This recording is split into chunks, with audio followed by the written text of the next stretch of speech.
오늘 설교의 제목은 그리스도 예수의 마음입니다. 그리스도 예수의 마음입니다.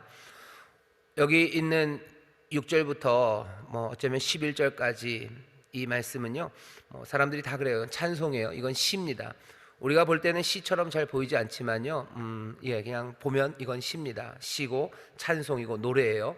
사람들은 이 찬송을 바울이 빌립보서를 쓰다가 그냥 영감이 떠오르고 그래서 쓴 시 내지는 찬송, 아니면 꼭 이 편지를 쓸 때 갑자기 그때 떠오른 시는 아니지만, 찬송은 아니지만 바울이 만들어서, 바울이 고백해서 가는 곳마다 가르쳤던, 어쩌면 바울이 만든 시라고 생각하는 사람들도 있고, 어떤 사람들은 아니 그건 아니고 그냥 모든 교회들이, 그리고 꽤나 많은 그 당시의 교회들이 함께 고백하고 불렀던 찬송 내지는 시라고 생각하는 사람들도 있습니다.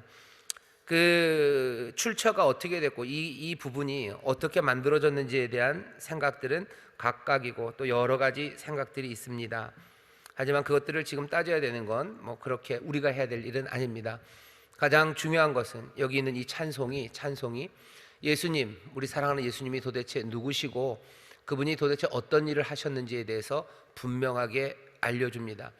그게 이 시 자체가 갖고 있는 의미고요, 그리고 중요성이에요.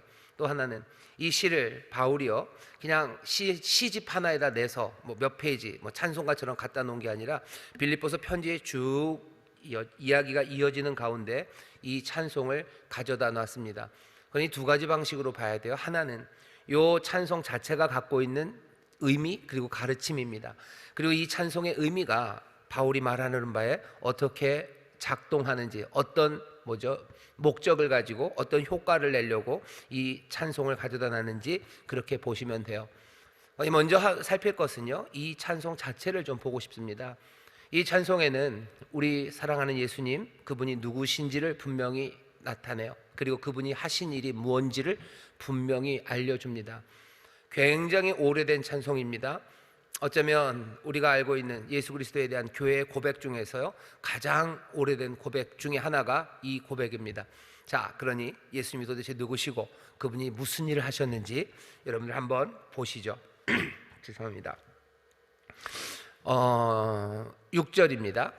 그는 근본 하나님의 본체시나 하나님과 동등됨을 취할 것으로 여기지 아니하시고 오히려 자기를 비워 종의 형체를 가져 사람들과 같이 되었고 사람의 모양으로 나타나셨음에 자기를 낮추시고 죽기까지 복종하셨으니 곧 십자가에 죽으심이라. 6절부터 8절까지 보면요 그냥 쭉 내리막입니다. 내리막이에요. 아주 급격한 내리막입니다. 예수님은 누구셔요? 이 내리막을 겪으신 분이셔요. 예수님은 누구시냐? 내리막을 겪으셨는데, 처음 시작은 그는 근본 하나님의 본체셨습니다. 하지만 하나님과 동등됨을 취할 것으로 여기지 아니하시고 오히려 자기를 비우셨어요. 오늘 우리가 읽는 이 본문 말씀 가운데요 제일 사람들을 어렵게 했던 것이 어디냐면 7절입니다. 예수님이 하나님과 동등하시다, 근본 본체시다 하는 얘기에는 별로 어렵지 않아요. 근데 문제는 어디서 생기냐면요, 자기를 비우셨다는 얘기가, 자기를 비웠대요. 비운다는 얘기 자체를 생각해 보세요. 여기 컵에 물이 있습니다. 거기 있는 물을 비워요. 비우면 결국은 변화죠. 그 변화는 뭔가를 상실하는 변화입니다. 상실하는 거예요. 더 작아지는 겁니다. 초라해지는 거죠. 그래서 사람들이 처음에는 그렇게 생각해요. 이거 참 받아들이기가 어려워요. 왜? 예수님이 하나님과 근본 본체신데 자기를 비우셨다면 결국 하나님, 온전한 하나님에서 비웠으니 온전하지 않은 거죠. 절반을 비웠으면 절반만 하나님이 되는 거예요. 그러니 이 말씀, 비우신다는 말씀을요 받아들이기가 어려웠어요. 그런데 시간이 지나면서 이렇게 흐름이 있죠. 사람들이 즐거워해요. 하나님이 자기를 비우셨다는 것에 대해서 사람들이 즐거워하기 시작합니다. 하나님은 자기의 신성을, 예수님은 자기의 신성, 하나님 됨을 버리신 거예요. 하나님 됨, 신성을 버렸으니 이 예수님은요 신이 아닌 거죠. 신이 인간이 되시면서 신성을 버리셨다고, 거기에 대해서 박수 치는 겁니다. 놀랍죠? 얼마나 아름답습니까? 라고 얘기하는 거예요. 신성을 비우셨다는 거, 대단하게 사랑이 많으시고 은혜로우셔서 신성을 비우셨구나. 사람들이 박수를 칩니다. 어쩌면 지금도 이렇게 예수님을 이해하시는 분들이 계셔요. 왜? 그 그림이 뭐 낭만적입니다. 얼마나 낭만적이에요. 신이 되기를 포기하신 거예요. 더 이상 신이 아닌 것이 되어버린, 우리 가운데 뭐 그런 이야기들 꽤 많습니다. 뭐 왕자가 왕자의 신분을 버리고 뭐죠? 결혼하기 위해서 신분을 집어 던지죠. 그러면 낭만적이야. 박수를 칩니다. 낭만적이야. 박수를 치고 꽤나 은혜롭게 들리겠지만 여러분들 조심하셔야 돼요. 그건 그건 이단입니다. 그건 잘못된 생각이에요. 하나님과 근본 본체신 예수, 하나님의 아들 성자는요, 한 번도 신이 아니셨던 적은 없습니다. 자기를 비우셨다면서요. 예, 조금 달리 이해하셔야 됩니다. 지금도 이 캐노시스 디얼라지 그래가지고요, 이 비움으로 신성을 버리신 예수님, 그래서 신이 아니었다가 다시 신이 되신 예수님, 그런 방식으로 예수님의 성육신, 그리고 다시 한번 하늘로 승귀라고 그러죠. 올라가신, 그 돌아가신 이야기를 신이었다가 인간이 되었다가 다시 신이 된 이야기. 그래서 우리도 인간인 우리가 이제는 신이 될 수 있는 길을 여셨다고 얘기를 합니다. 굉장히 오래된 이야기예요. 지금부터 한 2세기 오리겐 때부터 했던 이야기인데요. 아주 오래된, 그렇지만 교회에서 이단으로 처음서부터 정죄된 그런 이론입니다. 오늘 이 말씀을 읽으면서 여러분들 그렇게 생각하지는 마셔요. 오늘 제가 여기서 그리스도의 성육신에 대한 오래된 교리들, 그리고 신학적인 논쟁들을 다 설명할 시간도 없고요. 사실은 그 밑에 그 능력도 저한테는 별로 없습니다. 하지만 우리 사랑하는 성도 여러분들에게 제가 말씀드리고 싶은 건, 이런 식으로 이야기하는 사람들은 이단이에요. 다른 데 가서 그렇게 이야기하실 거는 아니에요. 그러면 이 말은 그렇게 은혜롭고 감동적인 이야기가 아닙니까? 아니요. 그렇게 말하지 않아도 충분히 감동적입니다. 그 설명은 제가 드릴게요. 그러면 비운다는 말씀은 어떻게 이해해야 됩니까? 비우셨다라는 이야기를 제일 안전한 방법은요, 그냥 그 뒤에 나오는 예수님이 하신 일들이 있어요. 하나님과 근본 본체셨던 분들이 하신 일들이 있어요. 이 하신 일들을 그냥 비우셨다라고 표현한 것으로 이해하시면 그게 제일 안전합니다. 끝까지 하나님이셔요. 근본 본체셔요. 강조하고 싶은 건, 바울이 강조하고 싶은 건요, 예수님은 정말로 참으로 하나님이다라는 이야기를 강조하고 싶은 겁니다.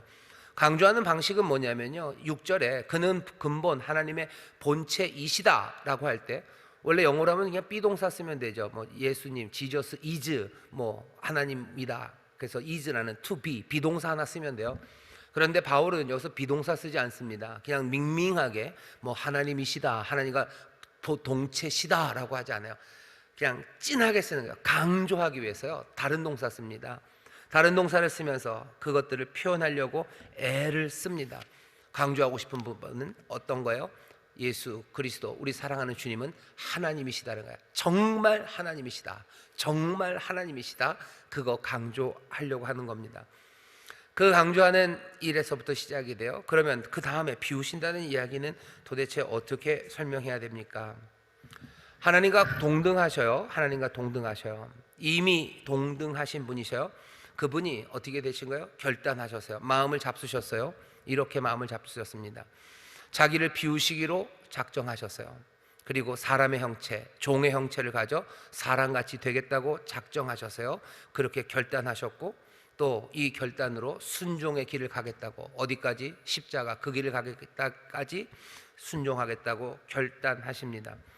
이 결단은 내가 하나님 되기를 포기하겠다는 결단은 아니에요. 비우면서 하나님을 포기하겠다라는 게 아니에요. 내가 이 순종의 길을 가겠다는 결단이에요. 종의 형체를 가져 사람과 같이 되겠다는 결단이지, 하나님의 신성을 포기한 게 아닙니다. 게다가 이 결단들, 예수님께서 하셨던 이 결단들은요, 다른 게 아니라 정말로 하나님의 본체, 하나님이 어떤 분이신지를 우리에게 보여주시겠다는 결단입니다. 근본 본체셔요. 변함없어요. 늘 그러셨어요. 그분이 이만큼의 결단을 하시죠. 뭘 위해서요? 하나님이 누군지를 보이시겠다는 거예요. 하나님이 누군지를 보이시기 위해서 주께서 예수님 그 결단의 길을 걸어가신 겁니다. 하나님과 동등됨을 끝까지 유지하십니다. 끝까지 유지하셔요. 그러면서 하시는 거예요. 오히려 하나님은 어떻게 결단하셔요? 하나님은 이 순종의 길을 걸어가겠다고 결단하시는 분이에요. 나사렛 예수 안에서, 그래서 나사렛 예수로 인간이 되신 하나님은요, 그 예수님은 하나님과 동등함, 그것을 자기가 걸어가야 되는 그 길과 하나로 여깁니다. 다시 말하면 이런 거죠. 인간이 되시는 것, 그래서 종의 삶을 살아가시는 것, 십자가 그 길을 걸으심으로 세상의 모든 죄의 무게를 지고 죽는 길, 그 길이 바로 하나님과 동등함, 그것이 하나님임을 예수님이 보이시려고 하는 겁니다. 이해가 잘 안 되시나요? 이렇게 생각하시면 돼요. 성육신 하신 하나님, 그 하나님의 아들이 십자가에서 돌아가십니다. 그것을 볼 때 여러분들이 뭐가 보이냐는 거예요. 뭐가 보입니까? 뭘 생각합니까? 하나님이셨다가 인간이 되신 분, 자기의 신성을 버리심까지 사랑하신 분, 그렇게 생각하시면 안 돼요. 거기 성육신 하셔서 육신이 되셔서 십자가에 달려 돌아가신 그분을 바라보며 우리가 생각해야 되는 건 다른 것 아닙니다. 바로 거기서 하나님이 누구신지를 진정으로 보여주는 겁니다. 자신을 희생하시는 사랑의 하나님이 거기 달린 거예요. 온전하신 하나님이 거기 달렸어요. 온전한 인간은 아닙니까? 예, 온전한 인간이에요. 하지만 동시에 온전한 하나님이 거기 달린 거지. 하나님이셨다가 인간이 되신, 신성을 비워내시고 인간이 되시는 그 사랑? 아니요, 그렇게 이해할 건 아닙니다. 오히려 끝까지 하나님이셔요. 끝까지 온전한 인간이셔요. 그리고는 십자가 그곳에서 모든 죄를 다 짊어지심으로 사랑의 하나님, 자기를 내어주시는 그 하나님을 보여주신 겁니다. 하나님이 누군지를 그 동등하신 그분이 보여주시는 거예요. 그 다음 말도 마찬가지입니다. 낮아졌기 때문에 훌륭하다, 신성을 버리시고 인간이 되셔서 죽기까지 하셨어요. 그러니까 잘했다, 그러니 이제 다시 신으로 만들어주마, 그 얘기가 아닙니다. 그 뒤에 보셔요. 그렇게 된 이분을 9절입니다. 이러므로 하나님이 그를 지극히 높여 모든 이름 위에 뛰어난 이름을 주사. 이러므로라는 게 꼭 앞에 있는 것에 대한 앞에 이런 것들 했기 때문에 그것에 대한 보상으로 이렇게 들릴 수도 있어요. 하지만 보상으로 들릴 일은 아닙니다. 왜 하나님이 예수님을 다시 올리는 것처럼 그렇게 모든 무릎을 그 앞에 꿇게 하고 또 모든 입술로 예수를 주라 시인하게 합니까? 그 이유는 뭘까요? 여러분들, 바울은 유대인입니다. 바울은 유대인이에요. 그러니까 소위 말하는 유일신 사상을 가진 사람이에요. 유일신 사상, 신은 하나다. 그 하나인 신은 다른 분 아니라 여호와, 그분이 오직 한 분이신 하나님이다 라는 것이 유일신 사상이에요. 다신론은 얘기가 다르죠. 신이 여럿이에요. 하지만 바울은 아닙니다. 신은 하나예요. 오직 여호와, 그분만이 하나님이십니다. 구약 성경은 늘 그것들을 강조합니다. 이사야서 45장 같은 데 보면요, 모든 무릎은 어디에 꿇어야 돼요? 여호와 앞에만 꿇어야 돼요. 모든 입술은 누구에게만? 여호와 앞에만 맹세하고 고백해야 됩니다. 이사야서 45장 23절 읽어보겠습니다. 내가 나를 두고 맹세하기를 나의 입에서 의로운 말이 나갔은즉 돌아오지 아니하나니 내게 모든 무릎이 꿇겠고 모든 혀가 맹약하리라 하였느니라. 모든 무릎은 주님 앞에만 꿇어야 돼요. 한 분 하나님입니다. 그런데 오늘 본문에 뭐라고 돼 있어요? 빌립보서 이제는 모든 무릎을 누구에게? 예수님에게 꿇게 합니다. 모든 입술이 주라고 예수님 앞에 고백하게 합니다. 유일신 사상이 무너진 거예요? 유일신 사상이 무너졌습니까? 하나님이 자기에게만 모든 무릎이 꿇고 하나님에게만 모든 입술이 주라고 고백해야 되는데 이제 자기를 비웠던 이분이 이제는 올라와서 만만한 누군가 하나가 더 생긴 겁니까? 다시 하나님이 생겼나요? 아니, 그렇게 이해할 수는 없습니다. 처음서부터 예수님은 하나님이셨다는 사실이에요. 처음부터 하나님이셨어요. 처음부터 모든 무릎이 그 앞에, 그리고 모든 입술이 그 앞에 주라고 고백해야 되는 바로 그분입니다. 성육신 하셔서 죽음에 이르기까지 신성이 중단된 적이 없어요. 죽음에 가시면서 이제는 더 이상 하나님이 아니셨다가 이제는 다시 하나님이 되셨다, 그렇게 생각하실 일은 절대 아닙니다. 얘기가 굉장히 복잡하고 길어지는데요, 여러분들에게 전하고 싶은 메시지 하나는, 이건 다른 이유는 아닙니다. 이단의 문제이기 때문에 그래요. 예수님에 대해서 잘못 가르치는 거, 아니 그렇게 가르치는 게 뭐가 그렇게 문제가 됩니까? 굉장히 낭만적이고 아름다운데요, 요 얘기 안에서 낭만적이고 아름답게 여기서 끝날 수 있어요. 하지만 여러분들이 그런 틀을 가지고 예수님을 보기 시작하면요, 다른 데서 문제들이 생기기 시작합니다. 예수님이 하셨던 일들이, 그리고 그 가르침들이 그냥 인간의 것들이 돼요. 그죠? 산상수훈에서 얘기하실 때 그럼 예수님은 당연히 신성을 버리신 거죠. 그럼 그분이 했던 일들, 그분이 행했던 모든 기적들, 그리고 그분이 인도하시는 그 길들은 그냥 인간이, 그렇죠? 인간 예수가 이 땅에 오셔서 한 게 됩니다. 하지만 하나님께서 정말로 예수님이 한 번도 신성을 버리신 일이 없다면 예수님께서 우리에게 하셨던 말들의 권위가 달라져요. 그분이 우리에게 보여주셨던 그 모든 것들은요, 그냥 멋진 인간으로서가 아니라 참 하나님이 우리에게 보이신 게 됩니다. 여기 오셔서 고생하셨던 이야기는 그냥 인간적인 고생이 아니에요. 정말로 하나님이 고생하신 이야기고, 그 하나님이 매맞으신 거예요. 하나님이 달리신 거고, 하나님이 헐떡거리신 거고, 하나님이 피 흘리신 이야기가 되는 겁니다. 하나님이 인간이 되었다는 이야기에 너무 낭만을 거기다 두지 마셔요. 그것이 우리에게 큰 감동이 된다고 여러분들 그렇게 생각하지 마셔요. 어쩌면 그게 우리가 갖고 있는 생각의 틀이 그만큼밖에 안 되기 때문에 그냥 그만큼의 낭만을 우리는 붙잡고 싶은지 몰라요. 하지만 어쩌면 우리의 낭만의 틀, 그것보다 담을 수 없고 상상할 수 없는, 어쩌면 뭐 낭만이라고 하면 낭만, 그 아름다움의 이야기를 우리에게 주시는 겁니다. 신성을 버리신 적이 없어요. 예수님이 처음서부터 끝까지 몽땅 다 온전히 하나님이셨다는 걸 믿는 것이 정말로 우리에게 하나님이 누구신지를 더 진하고 그리고 거대하게 보여주는 말씀입니다. 예수님 누구십니까? 예수님 하나님이셔요. 바울이 강조하고 싶은 거예요. 그는 근본 하나님의 본체셨어요. 하지만 그 동등됨을 취하지 않으신 분입니다. 바울이 이제 얘기하고 하려는 말은 거기에요. 처음부터 끝까지 예수 그리스도 우리 주님은 하나님이셨어요. 그 하나님이 하나님과 동등됨을 취하려고, 붙잡으려고 하지 않았어요. 바울이 말하려고 하는 말입니다. 사람들은요, 하나님과 동등함에 훨씬 미치지도 못하는 하나님과 비슷함마저라도 사람들은 취하려고 합니다. 붙잡으려고 해요. 하나님의 능력이 있어요. 뭐 비교할 수 없죠. 하지만 하나님에게 있는 그 능력이라는 능력이, 여기 한참 내려오는 능력이 있어도 사람들은 어떻게 해요? 그 능력을 취하려고 합니다. 그거 붙잡으려고 해요. 하나님의 지혜가 있어요.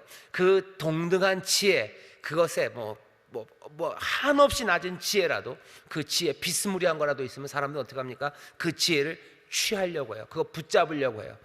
취하려고 한다는 건 자기가 소유하려고 하는 거예요. 자기가 이용하려고 하는 거예요. 그리고 그것들로 자기의 유익을 취하려고 하는 겁니다.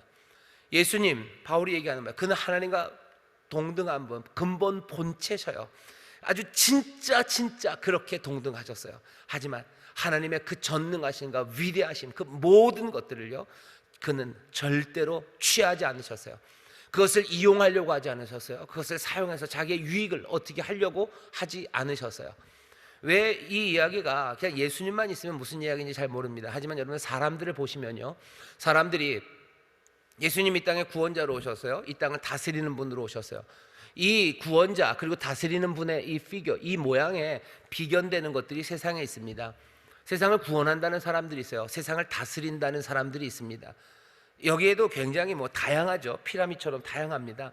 아마 이 정점에 있는 사람은 몇 안 될 겁니다. 인류 역사에 제대로 된 구원자 그리고 제대로 된 통치자의 피겨, 그 모습을 보이는 사람 몇 명 있습니다. 제일 유명한 사람 누굴까요? 알렉산더, 징기스칸 이런 거 생각하시면 돼요. 제국을 만들죠. 알렉산더 헬라 세계를 구원해내죠. 어거스틴 그렇게 하죠. 약간 안티쪽, 반대쪽 그림을 보면 히틀러예요. 히틀러 위대한 아리안족의 부흥을 꿈꾸면서 아리안족을 구원할 거예요. 아리안족을 구원하면서 아리안족에게 정말로 새로운 세상을 열어주겠다는 그 통치자의 그림입니다. 히틀러는 뭐 하는 거예요? 뭐가 되든지 취합니다. 사람들에게 인기가 있어야 돼요. 사람들에게서 영광을 받아야 돼요. 그것들 몽땅 다 취해요. 뭔가 그 게르만의 지혜가 있다면 과학기술 그거 다 취합니다. 뭐가 되든지 다 집어요. 그래서 다스리려고 하고 으뜸이 되려고 합니다. 알렉산더만 그런 거, 징기스칸만 그런 것 아니에요. 우리 삶에도 여러분들 사장님들 자기들이 구원하는 거죠. 직원들을 자기가 구원한다고 생각해요. 직원의 삶에 자기가 통치한다고 생각합니다. 악한 뜻만 있는 건 아니에요. 좋게 하려는 사장님들 있죠. 그런 사장님들은 어떻게 합니까? 뭔가를 다 취하려고 해요. 지혜 그거 취하려고 해요. 힘 취하려고 합니다. 어떤 권력이든지 놓치지 않아야 돼요. 그거 붙잡아야 돼요. 그래야 구원하고 그래야 통치할 수 있습니다. 예수님 이 땅에 구원자로 오시고 이 땅에 통치자로 오셔서 왕으로 오셨는데, 그 왕은 모든 왕들이 시도하는, 그리고 모든 왕이 되려는 자들이 시도했던 취하는 일, 하나님과의 동등함, 하나님이 갖고 계신 그 능력, 힘, 권세, 그게 어떤 종류로 오든지 간에 사람들은 그것을 붙잡으려 하지만 예수님은 아니에요. 그것을 취하지 않으셨어요. 바울이 지금 우리에게, 빌립보 성도들에게 전하려고 하는 바는 딱 거기입니다. 취하는 사람들. 하지만 그리스도는 취하지 않으셨어요. 하나님이시지만 그것들 취하지 아니하시고 오히려 자기를 비우셔서, 그렇죠? 자기를 비우셔서 어떤 일들 하셨어요? 예, 종이 되고 낮아지고 십자가에 죽는 그 길을 택하셨어요. 그게 하나님과의 동등한, 하나님의 그 권세와 영광과 그 통치를 나타내는 길임을, 하나님이 어떤 분이신지를 바로 그 길이 보여준다고 믿었고요. 그리고 그렇게 결단하셨고, 그리고 그것을 우리에게 보여주신 겁니다. 사람들은 그렇게 힘을 취합니다. 그러면 어떻게 된다고 예수님 얘기하셔요? 이 예수님, 자기를 비우신 하나님과 동등하신 분은 그걸 알아요. 으뜸이 되려고 하는 사람, 그 모든 힘들을 취하려고 하는 사람, 그래서 으뜸이 되려고 하는 사람은 어떻게 됩니까? 그 사람들은 종이 될 겁니다. 그 사람들은 종이 될 거예요. 어떤 사람은 마가복음 10장에 있는 이 말씀, 누구든지 으뜸이 되고자 하면 종이 되어야 하리라, 이 말씀을요, 난 으뜸이 되고 싶어, 그러니 종이 되면 내가 으뜸이 되겠지, 이상하게 왜곡해서 이해를 하시는데요, 그렇진 않아요. 으뜸이 되고자 하면 종이 될 거다. 으뜸이 되려면 너 그냥 결국 묶이고 너 그냥 망한다. 그거 그냥 안 된다는 거예요. 아담이 으뜸이 되고 싶었어요. 선악을 판단하고 싶었죠. 내가 선악을 판단하는 힘, 그거 가지고 싶어요. 그러면 뭐예요? 종이 되는 겁니다. 종이 되는 삶이에요. 쫓겨나는 거예요. 낙원에서, 그 동산에서 쫓겨납니다. 세상에 누구라도 마찬가지예요. 세상에 누구라도 으뜸이 되고자 하는 사람들, 그것들을 취하는 사람들, 그 사람들은 종으로 내려 떨어질 겁니다. 예수님이 우리에게 보여주시는 것, 이 마음을 품으라고 바울이 얘기해요. 그리스도 예수의 마음을 품으랍니다. 그리스도 예수의 마음을 품으래요. 그리스도 예수의 마음? 도대체 어떤 마음인데요? 여기 그리스도가 하신 일들을 보세요. 그때 그리스도는 무슨 마음이셨을까 하는 겁니다. 그때 그리스도는 무슨 마음이셨을까? 여러분들 그런 일들 있으시죠? 여러분들 친구가 뭔가 아주 황당한 일을 합니다. 아주 황당한 일을 하나 해요. 이해하기도 어렵습니다. 그러면 묻죠. 도대체 저 녀석은 무슨 마음으로 저런 일을 했을까? 무슨 일을 저렇게 할까? 그 마음에는 어떤 마음이 있었길래, 뭘 중요하게 여겼길래, 어떤 원리들을 품었기에, 무슨 목적을 가졌기에 저렇게 할까라고 묻게 됩니다. 그 마음을 묻죠. 2장 6절서부터 11절까지 우리는 그리스도가 누구시고, 그리고 그리스도가 하신 그 일, 하나님, 정말로 하나님이신 예수가 이 땅에 오셔서 하실 때 어떤 마음으로 했는지 우리는 그 마음을 보라고 지금 이야기를 듣는 겁니다. 무슨 마음으로 그 일을 하셨을까? 무슨 마음으로? 그 동등함을 취하지 않으신 거예요. 그리고서는 하나님이 정말로 우리 가운데 보이셔야 되는 그 모습 그대로를 우리에게 보여주신 겁니다. 하나님의 완전한 표현을 우리에게 보여주셨어요. 우리는 이 말씀을 보면서요, 그리스도의 마음, 그 마음을 다시 한번 생각하게 됩니다. 결국 하나님에 대해서, 하나님의 마음에 대해서 다시 한번 생각하게 되는 겁니다. 그리스도의 마음, 그리고 하나님의 마음은요, 자기의 권리, 취해야 될 것, 그것을 포기할 때, 취하실 수 있었어요. 하지만 자기의 권리를 포기할 때 가장 분명하게 드러나는 하나님, 그리고 그 마음입니다. 하나님은 꼭 이렇게 하지 않으셔도 돼요. 하지만 하나님은 이런 분이라고 우리에게 예수님이 보여주시는 겁니다. 우리가 그리스도에게 속했다면, 예수에게 속한 사람이라면 우리도 이 예수 그리스도의 마음, 이 사고방식 붙잡으셔야 돼요. 오늘 이 찬송 안에서요, 어마어마한 이야기들이, 신학적으로 책 한 수십 권이, 아마 여기 있는 이걸 몽땅 다 채울 만한 이야기들이 여기 있을 겁니다. 하지만 이 빌립보서에서 이렇게 짧게 언급하는 것은, 이만큼 짧게 언급하고서도 우리에게 충분하게, 그리고 우리의 삶의 신앙에 정말로 변화를 가져다 줄 수 있기 때문에 이만큼으로 얘기를 했을 겁니다. 그리스도의 마음, 그리스도의 사고방식, 그거 하나를 우리가 마음에 품을 때 여기 나타나는 건 뭐예요? 내 권리를, 자기의 권리를 취하지 않고 포기할 때 하나님이 드러나신 것, 우리가 그것을 봅니다. 우리도 마찬가지예요. 이렇게 이 마음을 품으라죠. 우리는 으뜸이 되고자 하는 마음들이 있어요. 으뜸이 되고자 해요. 뭔가 기회가 있으면, 힘이 있으면 그것들 붙잡아서 으뜸이 되려고 합니다. 오늘 주님이 우리에게 보여주시는 건 뭐예요? 아니, 그거 취하지 말아라. 취하지 않으셔요. 권리를 취하지 않으셔요. 그냥 그거 포기하시는 겁니다. 권리를 포기하시는 거지 신성을, 자기 존재를 포기하시는 건 아니에요. 우리가 내 자신을 포기하는 건 아닙니다. 하지만 내 권리를 충분히 포기할 수 있어요. 내가 똘똘한 사람이 남들을 섬기기 위해서 내가 정말로 내 IQ를 갑자기 무슨 약 먹고서 아니면 머리를 어떻게 빵 쳐서 바보가 되어서 아니면 머리가 나쁜 사람이 되어서 섬겨야 되는 건 아닙니다. 하지만 머리가 좋은 사람이요, 자기의 권리를 포기하는 거예요. 그것들을 취할 것으로 여기지 않아요. 그러고서는 어떻게 합니까? 하나님이, 예수님이 보이신 것처럼 그 귀하신 사랑으로 섬기는 일, 정말로 다른 사람들에게 필요한 것, 생명을 주고 또 죄 용서와 구원을 주시기 위해서 걸어가야 되는 그 낮은 길을 얼마든지 권리를 포기하고 걸어 내려가시는 거예요. 그리스도의 사람들은 어떻게 삽니까? 이 삶을 살라고 오늘 우리에게 말씀하시는 거예요. 여러분들 으뜸이 되고자 하는 마음이 있으셔요? 내게 오는 것들은 몽땅 다 붙잡아야 돼요. 오는 거 붙잡지 못하면 바보입니까? 왜 그걸 그냥 떠나보냅니까? 그리스도의 마음을 가진 사람들, 그리스도의 사람들은 그래요. 버스가 와도 안 타는 사람들이에요. 버스가 와도 안 타요. 내가 앞줄에 있어서 당연히 먹어야 되는데도 먹지 않는 사람들입니다. 그게 그리스도의 사람들이에요. 내게 권리가 있으니 나는 그것을 붙잡겠다고 나가지 않아요. 내가 여지껏 줄 섰는데 이제 내 차례가 왔어요. 난 당연히 날려가서 받아야 돼요. 아니, 내가 오래 기다려서 내가 이제 제일 앞에 왔어요. 내게 권리가 생겼습니다. 하지만 그것들을 취하지 않아요. 붙잡지 않아요. 얼마든지 내 권리를 포기함으로 다른 사람들에게 유익이 된다면 난 그것을 내어줄 수 있는 사람, 그 사람입니다. 그리스도 예수의 마음을 품으래요. 그리스도 예수의 마음을 품으라. 그는 근본 하나님의 본체, 하지만 하나님과 동등됨을 취하지 않으셨어요. 오히려 자기를 비우셔서 종의 형체, 죽기까지 순종하며 십자가에 죽으시는 그 길을 걸어가신 분입니다. 그 마음을 품으래요. 그 마음을 품으랍니다. 그 마음을 품으래요.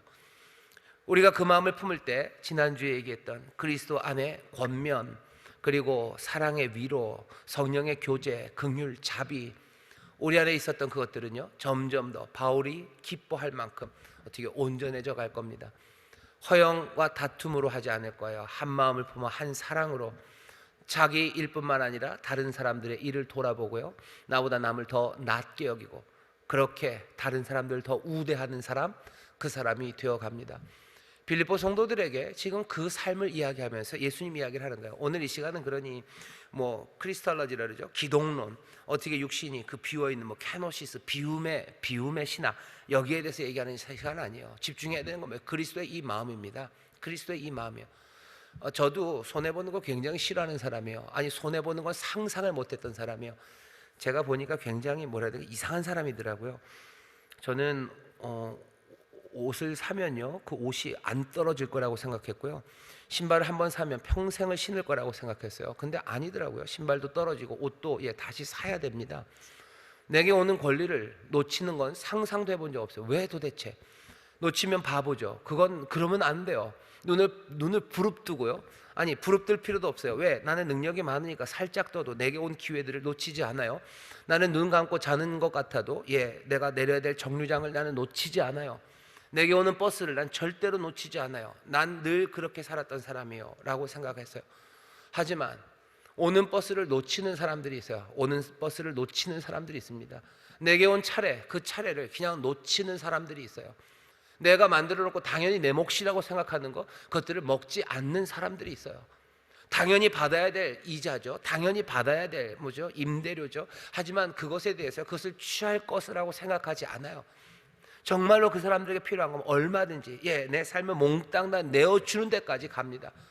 하나님이 도대체 어떤 분인가? 하나님이 도대체 어떤 분인가? 세상 사람들은 하나님을 나타내는 게 위대한 그 권리를 놓치지 않는, 그래서 으뜸이 되는 사람들, 그 사람들이 하나님을 대변하든지 아니면 하나님의 모습이 그럴 거라고 생각했어요. 알렉산더처럼 지혜롭고 용맹하고, 그래서 그 힘과 능력으로 세상을 확 다스리는 사람, 하나님 같죠. 신 같죠. 신은 이 위대한 능력으로 세상을 그렇게 다스리는 분이다. 예수님 보여주신 것 아니에요. 하나님은 세상을 어떻게 다스리시고 어떻게 도우셔요? 자기의 모든 권리를 다 포기하시며 그렇게 세상을 다스리셔요. 본 적이 없어요. 상상할 수도 없었어요. 적어도 신이 제대로 된 신이 아니라서 못한 거지, 정말로 신이라면요, 그 막강한 힘과 권력으로 그 모든 통치하는 것으로 남김없이 빠짐없이 그렇게 세상을 다스리고 구원할 거라고 생각했는데, 예수 그리스도 십자가에 달리신 그분은 하나님과 동등됨 그거 취하지 아니하시고 자기를 비우심으로 그 길을 걸어가며 하나님의 통치가, 그리고 하나님이 도대체 어떤 분인지 우리에게 보이셨습니다. 하나님이 어떤 분인지에 대해서 다시 생각하셔. 그렇게 생각하며 내 삶의 온전함과 충만함과 그 내 삶의 아름다움이 뭔지 다시 생각하셔. 사람들이 신을 닮을 때 그 삶이 온전하고요, 그 삶이 바람직하고 최고의 가치를 가진다고도 생각해요. 그러니 자기들이 생각하는 신은요, 그렇게 완벽하고 모든 것들을 취하고 으뜸이 되는 신, 그 신을 생각해요. 그래서 내가 그 신과 같은 사람이 되려고 애들을 씁니다. 하지만 우리에게 보여주신 이 참된 하나님 예수 그리스도는 이 땅에 오셔서 하나님이 누구신지를 다시 한번 보이신 거예요. 그 얘기는 참된 인간, 아름답고 온전한 인간, 정말로 바람직한 인간이 누군지 우리에게 다시 한번 보여주시는 거예요. 완벽한 신체, 완벽한 능력, 그 완벽함으로 세상을 정말로 그냥 거침없이 달리는 그 신, 그 인간이 아니라 십자가에 달려 모든 것들을 내어주면서도 하나도 억울함과 그리고 분노 아니라 그 안에서 사랑, 그리고 다른 사람들을 위한 내 희생, 그 하나님을 우리에게 보이시며 참된 삶, 참된 사람이 어떤 사람인지 우리에게 지금 보여주시는 겁니다. 그 마음을 품기 시작할 때 우리의 권면이 달라져요. 그리스도 안에서의 권면은 다릅니다.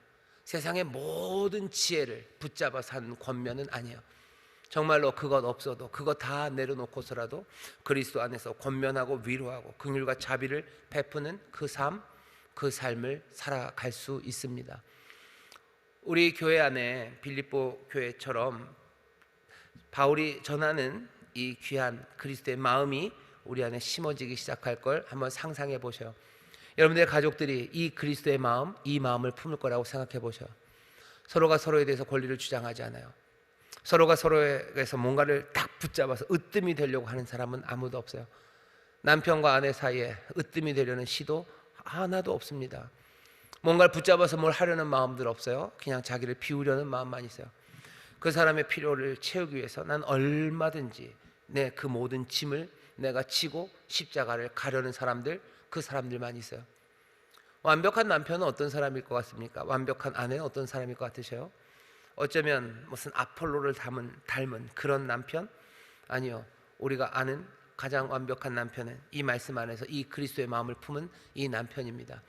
얼마든지 내 권리를 취하지 않고 십자가 그 길을 걸어가겠다는 그 마음을 품은 남편, 그 남편이 완벽한 남편이요. 아내도 마찬가지입니다. 그런 아내, 자녀도 마찬가지요. 부모도 마찬가지요. 이 그리스도의 마음을 품는 사람들, 그러니 그리스도 안에 구원이 있어요. 그리스도 안에 새로운 질서가, 만물이 하나님의 선하심과 의로우심 그리고 그 평강은 여기서 시작됩니다. 이 꿈을 그리고 이 그림을 마음에 품어야 하고 이것들 바라보아야 합니다. 우리가 예수님 바라보는 이유는요, 바라보는 이유는 뭡니까?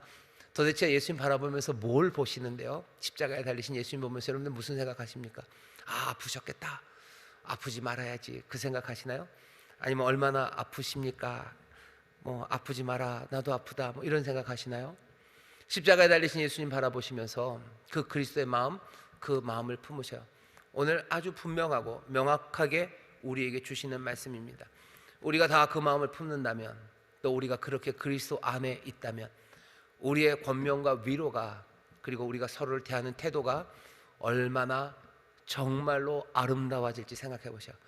가장 반질반질하고 윤나고 강하고 그래서 몽땅 다 신과 같은 사람들, 그 사람들이 한 가족을 이루고 있는 그곳이 정말로 아름다운 삶일까? 하나님께서 우리에게 주시는 삶은, 도대체 주께서 우리에게 주시는 아름다움은, 그리고 그 온전함이 어떻게 이루어집니까? 다른 방법 아닐 거예요. 하나님 안에서 하나님같이 되면서 이루어질 거예요. 하지만 그 하나님 가치라는 말이 뭐 신화에 나온 아폴로의 모습을 우리가 갖는 것이 아니라 십자가에 달린 예수 그리스도 하나님의 어떤 모습인지 우리에게 분명히 보이셨어요. 당혹스럽죠. 하지만 부인하지 마십시오.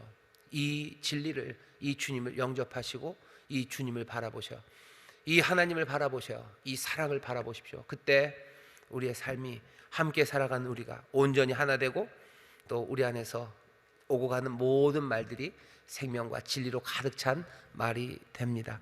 그리스도의 이 마음을 모두가 다 품게 되시기를, 십자가 달리신 예수님 그 하나님을 보시기를, 그 사랑을 보시기를, 그리고 그 하나님과 같은 하나님의 자녀, 하나님의 아들의 형상으로 변화되어 가시기를 주의 이름으로 축원합니다. 기도하겠습니다. 하나님 감사합니다. 그리스도 예수의 마음, 아버지 하나님, 이 마음이 우리의 마음이 되기를 원합니다. 아버지 하나님, 오늘 말씀을 통하여 분명하게 보이신 정말로 하나님의 사랑이 무엇인지, 참 하나님이 어떤 분이신지, 또 참 하나님, 참 신을 바라보며 우리의 삶의 이상이, 내 삶이 이루려는 바가, 내 삶이 가다다리려는 완성이 어디에인지 주여 분명히 보게 하여 주옵소서. 당혹스러운 그림이나 여기 하나님이, 영광이 여기에 있음을 보게 하시고 주여 감사와 감격으로 이 진리를 품고 이 그리스도의 마음을 사모하는 우리 모두가 되게 하여 주옵소서. 감사드리며 예수님 이름으로 기도하옵나이다. 아멘.